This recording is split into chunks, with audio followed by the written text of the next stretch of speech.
My parents kicked me out from my brother, then demanded I give him my house after he slept with my wife. Hi, I'm Jake. I'm 33. And this story is the reason I haven't spoken to my family in over 2 years. Last spring, my parents showed up on my porch with my brother Dean, his 4 kids, and a guilt trip the size of Texas. They wanted me to hand over my house to Dean, the same brother who'd been secretly sleeping with my wife. Let that sink in. They knew about the affair. For months. Said nothing. And still had the nerve to demand I let him move in with me. But let me rewind. It started when I was 19. Dean knocked up his girlfriend and needed a place to stay. My parents decided the best solution was to kick me out of my own room, the biggest one in the house, and told me to figure it out. No warning. No offer to help. Just, you're resourceful, Jake. You'll land on your feet. I landed all right. On 3 different couches. Working construction during the day and grinding through night classes at community college. My folks. They called themselves good parents for raising Dean's kids while pretending like I didn't exist. I got my degree in civil engineering, worked my butt off, and finally bought my own place, 4-bedroom house in a quiet neighborhood. Never once asked them for help. Not a dime. 8 years went by. My relationship with my family went from distant to non-existent. Then one day, my mom sees my house on Facebook. I'd posted a photo of the garden I'd built in the back. And suddenly she decides Dean, who's now got 4 kids and a marriage that's a disaster, needs a fresh start. So she shows up, uninvited, with my dad, Dean, his wife, the whole circus, and says, Jake, you've got the space. Don't you think family should help family?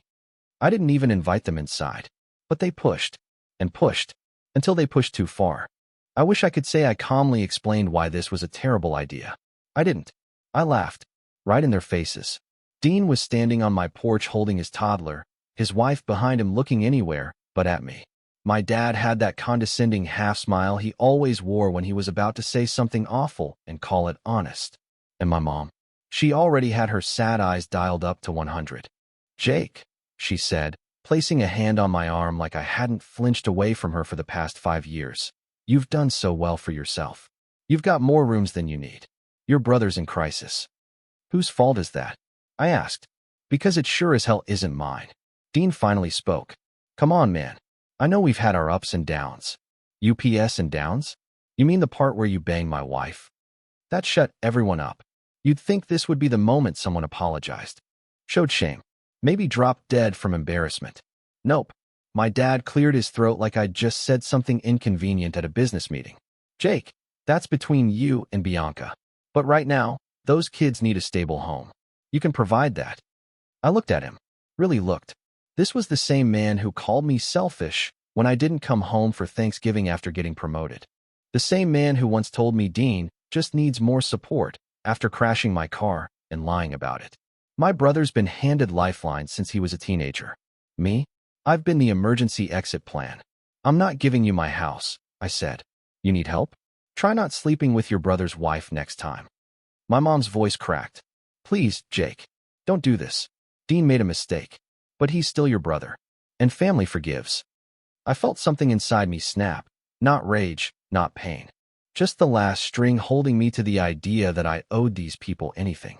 I want all of you off my property in 5 minutes, I said, or I call the cops. You wouldn't, my dad said. Try me. They left. Slowly. Dean looked stunned, like he'd expected me to roll over like always. My mom cried. My dad muttered something about me being lost. But what they didn't know, what none of them knew, was that I already had proof. Security footage, messages, audio, everything. They'd just started a war, and I was done losing. 3 days later, they came back. This time, they brought the heavy artillery, Dean's kids. Ages 2 through 9, all dressed like they were ready for a damn photo shoot.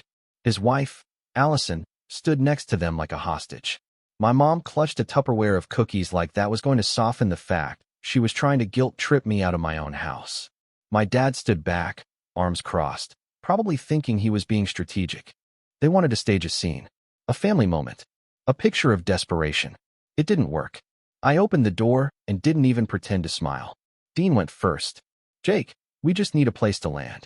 A few months, just until we get back on our feet. Please, you're the only one who can help us. No, I said. Mom stepped forward. Can we come in at least? The kids need to use the bathroom. I should have said no. Should have slammed the door. But I stepped aside. And that decision, that was my mistake. They poured in like it was already theirs. Dean flopped onto my couch like he owned the place. The kids started running around. My mom beelined for the kitchen. My dad stood in the doorway silently judging my wall art. Then, Bianca walked in. My wife. Or I guess, soon-to-be ex. She had a key, of course. I'd asked her to return it weeks ago. She didn't. She walked in holding her phone like it was a shield and froze when she saw everyone. Dean paled. Allison turned red. My dad's jaw actually dropped. And my mom. Oh, good, she said, like she wasn't the human embodiment of denial. We're all here. Let's talk. I looked at Dean. Tell them, or I will. He said nothing. So I pulled out my phone, tapped a few times, and held it up. Video footage. From my living room camera. Same couch Dean was sitting on now. Dean and Bianca. Together. You could hear my mom gasp. I hit pause before things got NC-17. Got more. Different angles too. Bedroom. Stairs. Even one from the baby monitor I forgot to unplug. Silence. My mom whispered, Jake, how long have you known? 3 months. And you never said anything? She asked, horrified. I smiled. Just waiting for the right moment. Dean shot up. Man, this is twisted. You recorded us? In my house. Yeah. Turns out betrayal looks even worse in HD. Allison burst into tears. She grabbed her kids and bolted out the front door. My dad actually looked like he might throw up. And Bianca? She backed out the door without a word.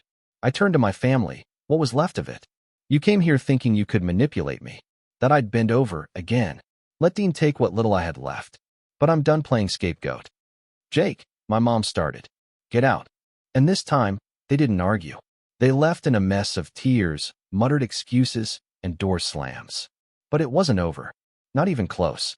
The next morning, I served Bianca with divorce papers at her office in front of her coworkers. The server told me she turned pale and locked herself in the break room for an hour. 2 hours later, I sent the videos, the full ones, to her parents. Conservative, old-school Italian Catholics. Her dad's a retired priest. Her mom volunteers at a crisis pregnancy center. To say they were horrified would be an understatement. Her dad called her a disgrace. Her mom told her never to come home again. Her sister blocked her on everything. Then I uploaded the shorter, PG-13 version to our neighborhood Facebook group. Caption: friendly reminder why you don't let your brother stay over unsupervised. Within 3 hours, it had over 600 likes and a comment thread longer than a CVS receipt. Dean's face was in every frame. My phone blew up, not with hate, but with support. Friends, coworkers, even my boss reached out. One of the engineers on my team sent me a beer emoji and a holy hell dude. Meanwhile, Dean was spiraling. Lost his job within a week. Turns out HR doesn't love hearing that you were caught on camera sleeping with your brother's wife. Especially not when your brother posts it online and half the office sees it before lunch. His wife, Allison, she filed for divorce, too. Took the kids, moved in with her sister, and served him papers while he was living in my parents' basement. The same basement I used to sleep in when they kicked me out at 19. Full circle. Mom called me in a panic. Jake, please. You've made your point. Can't you stop now? I told her. You mean stop making Dean face consequences? You mean the consequences I lived with for 13 years while you helped him raise 4 kids and pretended I didn't exist? He's your brother. Not anymore. She cried. Said I was being cruel. That I was ruining our family. No, I said. You ruined it. I'm just finally telling the truth out loud. Then I hung up. They thought I was done. They were wrong. 2 days later, there was a knock on my door. It was the police. Jake Lawson? One of the officers asked. I nodded, heart doing its best hummingbird impression. You've been served, he said, handing me a folded paper. Restraining order? Nope. It was from Dean's attorney, cease and desist for defamation, citing emotional distress from the videos and posts. I laughed right there on the porch. You okay, sir? The other cop asked. Oh yeah, I said. Just amazed it took him this long to try playing the victim. That night, I called my lawyer, Nina. Absolute legend. Wears combat boots to court and has a coffee mug that says, sue me. She read the letter and snorted. Cute, she said. But he has no case. You have cameras in your own house, warning stickers on the doors, and receipts on top of receipts. Want to hit back? Like what? She grinned. How do you feel about a restraining order? Within a week, Dean couldn't come within 500 feet of my house, or my job, or me. So he moved back in with my parents. That's when the campaign began. My mom started emailing me from burner accounts. From a mother's heart. Hope for healing. Jake, please talk to us at gmail.com. All begging me to forgive, to move on, to be the bigger person. My dad went radio silent. That is, until I ran into him at the gas station one afternoon. He didn't even say hello. Just walked up to me and muttered, "You've embarrassed this family." I stared at him. "You kicked me out at 19 so Dean could have my room. That was years ago. And this is right now? You chose him then. You're still choosing him now." He turned red. "You're being spiteful. Vindictive." "No," I said. "I'm finally being honest." But the worst part? The one that made me realize this wasn't about justice anymore. They still hadn't apologized. Not once. Not for the betrayal, the years of neglect, the manipulation, the favoritism. Nothing. They thought I owed them grace just because we shared DNA. But I wasn't playing that game anymore. It was around then that the letter showed up. Handwritten. 6 pages. Front and back. From my mom. She'd mailed it to my office, not my house, probably assuming I'd throw it out if it landed in my mailbox. It started with, "Dear Jake, I know you may never forgive us," and spiraled from there.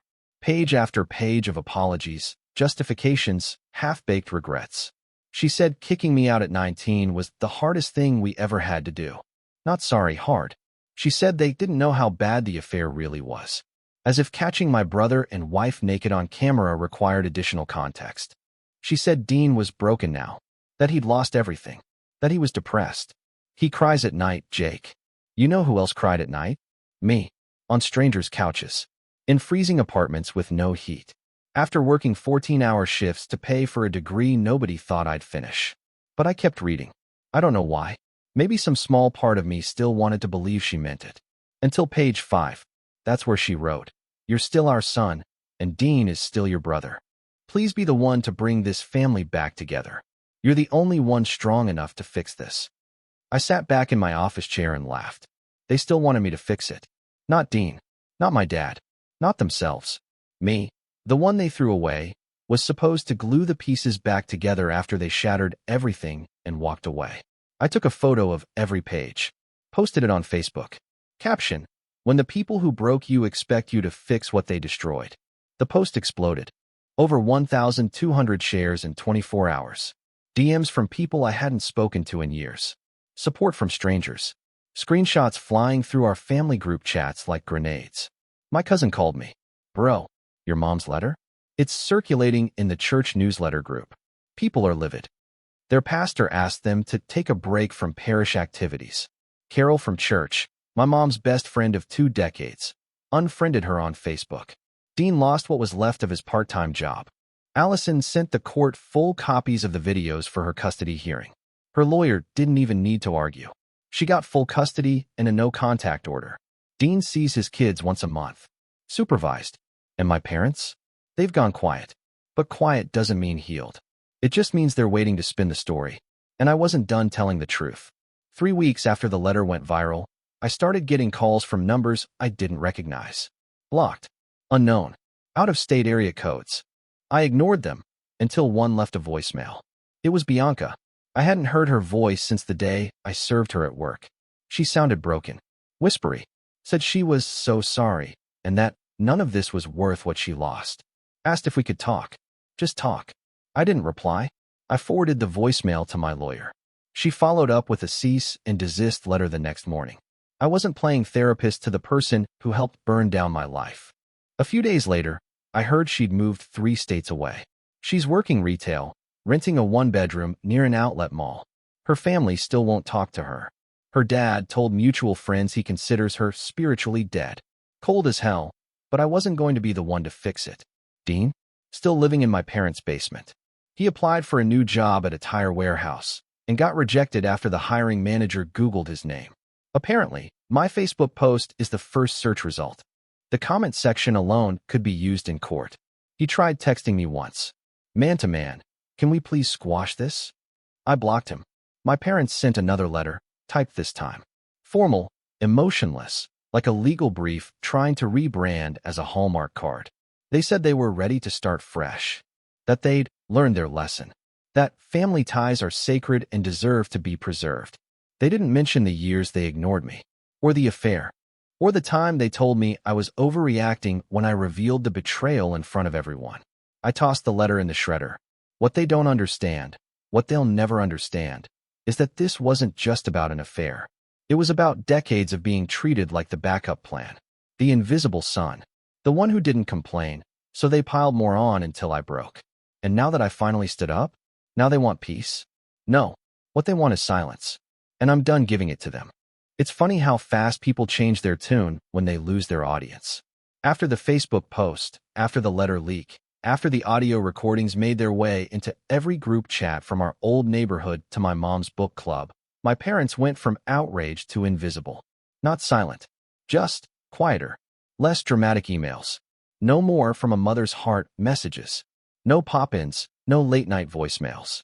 It was like someone finally told them the show was over and the crowd had gone home. But Dean got louder. I'd see his rants online, mostly cryptic quotes about betrayal, brotherhood, forgiveness. Some Shakespeare, some Bible verses, and one incredibly cringe tweet. Sometimes the real villain is the one who holds the grudge. Right, because I was the villain. The guy who spent over a decade building his own life from scratch while they handed Dean his on a platter. Who never once got a birthday dinner without sharing it with his brother's latest crisis. The guy who literally gave them nothing but peace, until they showed up demanding my house like I was some Airbnb for broken morals. So no, I didn't feel bad when I heard Dean had to sell his car to cover legal fees. Or when his ex posted a picture of the kids with their bonus uncle, her sister's new fiancé, and tagged it #RealDeadEnergy. I didn't feel bad when he showed up at my work. That's right. Walked right into the front lobby of my engineering firm like it was still 2009, and he was crashing on my couch. Security called me before he made it past the front desk. "Jake, there's a guy here, says he's your brother." I paused for maybe 2 seconds before saying, "Call the police. Tell them there's a restraining order." They did. He left before the cops arrived, but not before screaming at the receptionist that Jake's a liar. He's tearing our family apart. The receptionist, bless her heart, responded with, "Sir, you're not allowed to yell in this building or sleep with people's wives." I gave her a raise the next day. What Dean didn't know was that I'd already taken another step. I'd moved. New house. New address. Bigger. Cleaner. No memories burned into the walls. No ghosts in the kitchen. And no one knew where it was. Not even my parents. Moving was the best decision I ever made. The new house sat on the edge of a quiet cul-de-sac, tucked behind a row of tall pines, with a porch that caught the morning sun just right. No one in the neighborhood knew my last name. No one asked questions.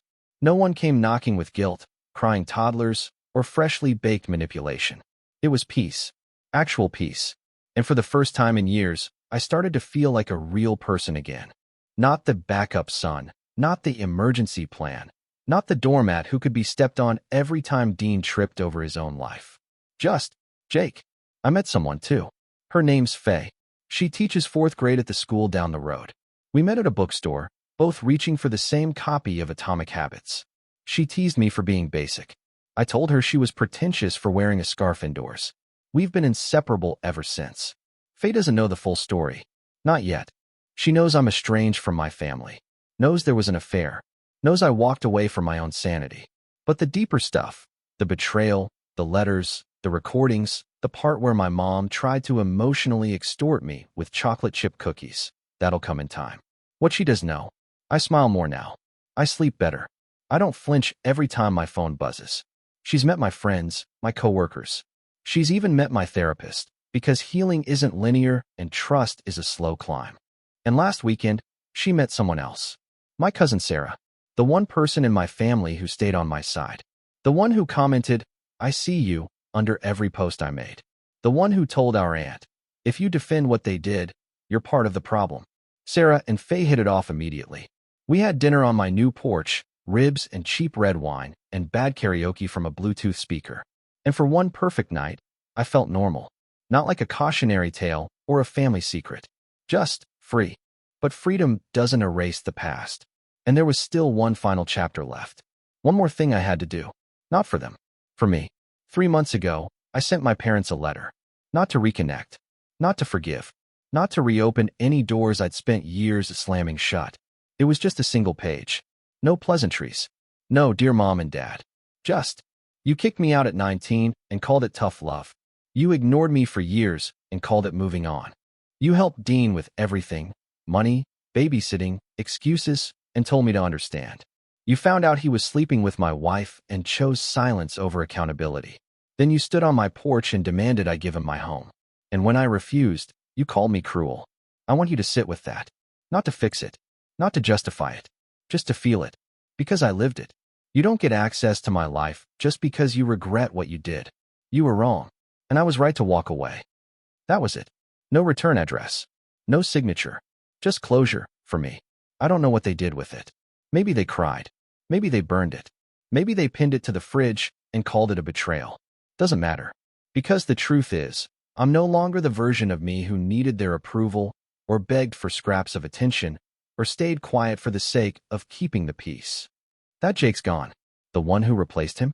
He's building something better, not in spite of the past, but because of it. Faye and I are engaged. Small ceremony next spring. Just close friends, people who chose to be in my life. People who showed up when it mattered. Dean won't be invited. Neither will my parents. And that's not bitterness. It's a boundary. Because the people who break you don't get to claim you just because they finally feel the cracks. Somewhere out there, Dean is still blaming me. Still muttering about betrayal while scrolling through photos of the life he shattered with his own hands. My parents are probably still telling themselves I'll come around. But I won't. I don't need revenge anymore. I already won. I have peace. I have love. And I have a life they'll never be part of again. Thank you for reading.